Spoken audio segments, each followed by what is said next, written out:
driving home who Jesus is. And we've seen that he doesn't just tell us who Jesus is, but he shows us time after time, after time after time, who Jesus is through what he does. And all of the first half of Mark has been leading up to this proclamation by Peter, answering the question, who do you say that I am? You are the Christ, the Son of God. And that first half that is so focused on his identity now turns to why that identity is so important. That it is because of who Jesus is that what he does is shown to be the reality of what it really is. The magnitude of Jesus' sacrifice can only be understood when you realize who it is who's doing the sacrificing. And so Jesus turns right after the proclamation, the correct assessment that you are the Christ. And he begins to teach them, yes, that's right, and here's what it means for me to be the Christ. It means that I must suffer. I must be rejected. I must die. And I must rise again on the third day, exactly as it is written. And remember, we saw last week that Peter immediately wants to shut this whole train of thought down. We want you to be the Messiah who kicks out those stinking Romans. We want you to be the Messiah who restores Israel to her former glory. Remember, there was a day when Solomon reigned Israel, and kings and queens and emperors from all around the known world came to marvel at the temple in Jerusalem and to look at Solomon in all of his glory and say, that's amazing. And they brought gold and they brought all kinds of riches, and they just marveled at this people, Israel, that knew the God who's made everything. That's what they wanted in Messiah. A return to that splendor and glory. But as soon as Jesus establishes with them that they are right, that he is the Messiah, he begins talking about suffering and rejection and death. And they say, no. And it is precisely because Jesus has called us to come with him and die that Jesus now provides them a great encouragement. Dr. Hughes talks about it this way. He says, they are, with the transfiguration, bombarded with the most stupendous blast of encouragement that mortals have ever known. That's what happens with the transfiguration.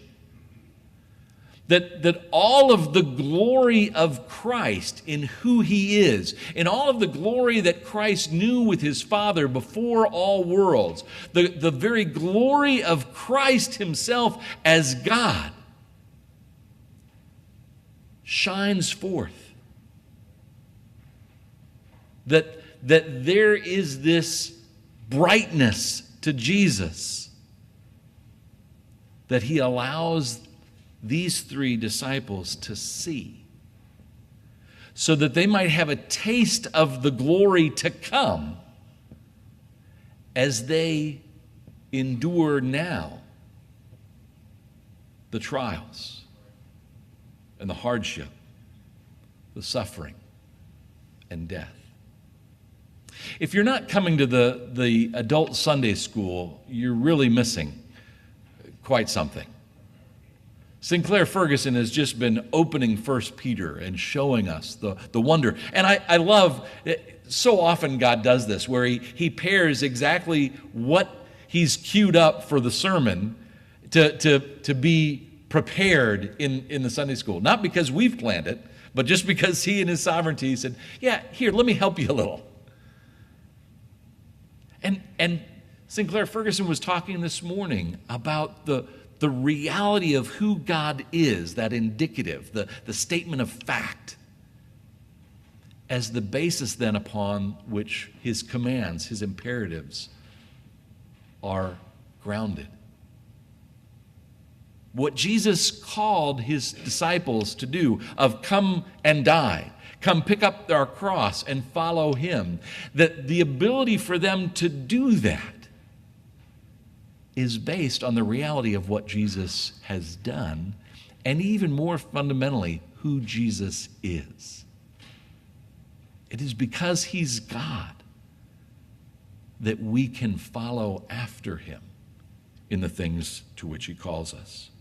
So I want you to see in this passage, these verses in Mark 9, these three things in particular. First, how resurrection glory is coming.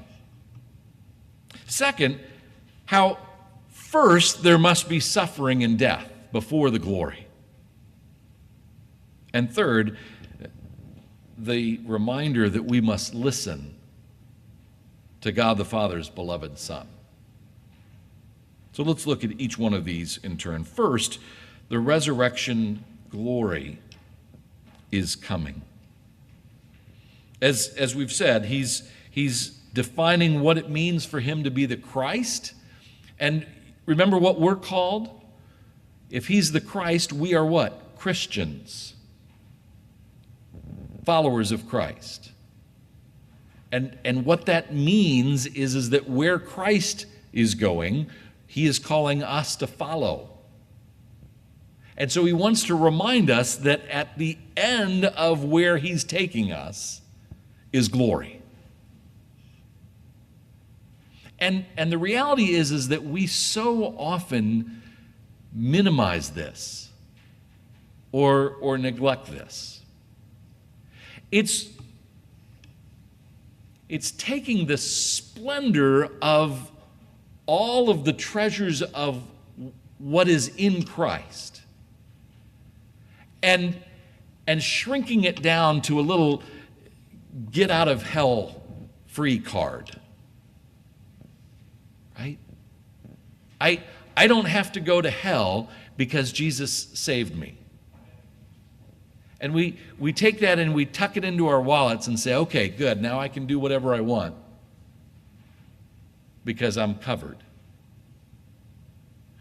As a youngster, the youth pastor used to talk about that as the fire insurance understanding of the gospel. Check the box. And then go and play and do what you want. The problem is that that's nowhere in the Bible consistent with Christianity at all. We don't have fire insurance. We have spiritual armor to protect us against the fiery darts of the evil one who is attacking us constantly.